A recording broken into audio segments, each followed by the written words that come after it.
Here with us with his take is Florida Governor Ron DeSantis. Governor, we certainly are not seeing chaos in Florida as we've seen in places like Minneapolis.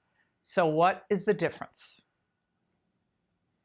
Well, when President Trump got elected, it was clear he got elected on two main issues, as you mentioned, the economy and the border, and not only stopping the invasion that occurred under Biden, but then removing the people who were here illegally. And so I called a special session of the Florida legislature, and we imposed a legal requirement on all state and local law enforcement agencies to participate with DHS in interior immigration enforcement operations. And the result of that has now been, between state and local, we've done 20,000 apprehensions of illegal aliens, and that's in addition to what ICE is doing on its own. And you do have a very, very cohesive set of forces, and we're all on the same page. And here's the thing. The reason why I imposed that requirement, we have some sheriffs that would be gung-ho to do this.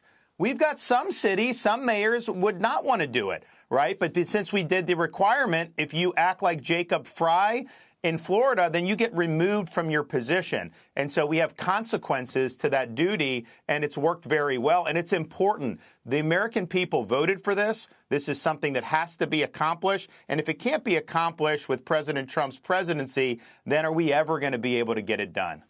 Well, Governor, the upshot of what Minnesota, at least the Twin Cities area, they wanted to do was to exempt themselves from federal law.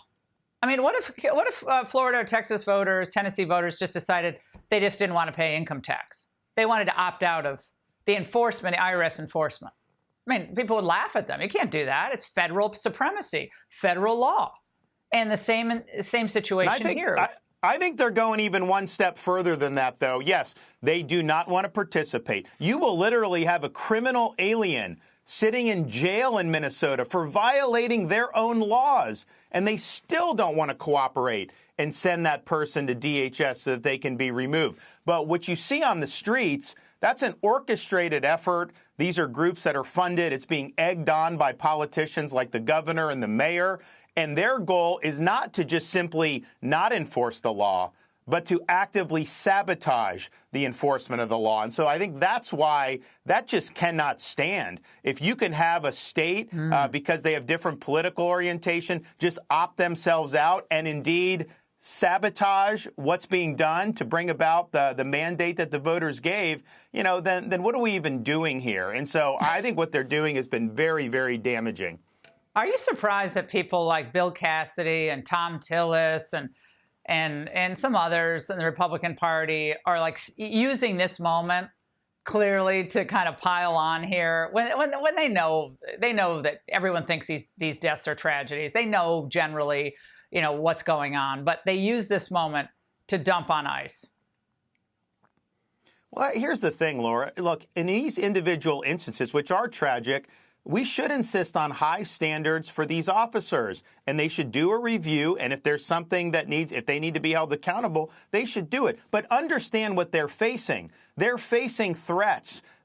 People are going after their families just for enforcing the law. They have people that are trying to frustrate their core functions of law enforcement. That's not something that a typical police officer would have to deal with on a day-to-day basis. And so the environment that DHS and ICE is having to operate in is unlike anything we've seen in recent times. There's massive hostility being directed at them, and not just in terms of, you're protesting, but you're doing things that are putting their lives in danger. So it's a difficult assignment, and I just think you should have some sympathy for what they're having to deal with, even if you want to insist on the accountability, which we should do as well. Well, President Trump already, I'm just making the point, the Republicans shoot themselves in the foot, okay? So, this is what they do. So they have a winning issue, and then they they dump on ICE, and as if this job is difficult. It's so difficult that California Congressman Eric Swalwell, who wants to be California's next governor, revealed his plans for what he wants to happen to these agents. Watch this, Governor. Governors have immense powers, and I have said that when I'm governor of California, if you wear a mask in California, you're losing your driver's license. If you have worked for ICE in the past, you are unhireable in our state. That law enforcement will prosecute you for kidnapping, battery, assault, murder on the people in our communities. What is that, Governor? Now you can't work apparently for the federal government, except in jobs that are duplicative or unnecessary. Well, it's quite a change for California to say if they wear a mask, then they're going to be have consequences, because they were imposing consequences on people in COVID for not wearing a mask. They were going after people doing all sorts of normal things during that time. So it's a very screwy thing. But he does not have the authority to do that. Federal law. I mean, look, could a conservative state do that to IRS agents like you suggested? Of course, that's just not the way this operates. When you see what's coming down the road over the next 10 months or so, right before the midterms, what do you see as the greatest challenges for the Republican Party? There's some discontent out there, consumer confidence. I'm going to get into that next segment. But it's a little low right now. Trump wants to raise it. You had the Miami mayoral election, didn't go the way the Republicans wanted. But where do you see things? Well, first, there's just a typical midterm dynamic. This is not unique to President Trump. When you have a president of one party, the voters in the other party get motivated to vote in the midterms because they're not happy. The voters of that president's party tend to be happier and more complacent. And I think we have an additional challenge given our current coalition, because a lot of that is specific to President Trump himself. These voters will vote for Republicans when the president's on the ballot. But if he's not on the ballot, I'm not sure that all of them are going to be willing to come out and actually vote. Then you also do have the backdrop where this is just true. There is dissatisfaction amongst base voters in some of the views and what productivity of Congress. I think they think that there should be more aggressiveness, and I think that they want to see some of that. And so I do see some of that as well. So those are just factors that are out there that makes it more difficult than it would be when you have the wind at your back, like in 2024 or 2016 or 2010 when Obama was president. Well, what should they do? Those are the typical things, but what should Republicans do? President Trump's trying to carry the whole party on his back.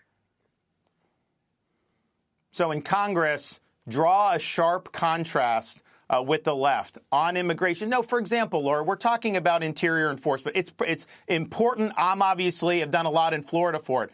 But why not go after the remittances? Why not reduce some of the carrots that people are coming illegally? Why not do employment verification? Why not defund sanctuary cities? These are things that our voters would support 80%, and yet you don't see that being done. So I think if they go bold, if they make the Democrats vote against these really important, popular conservative things, our voters will get a little bit more energized. I do think that would happen.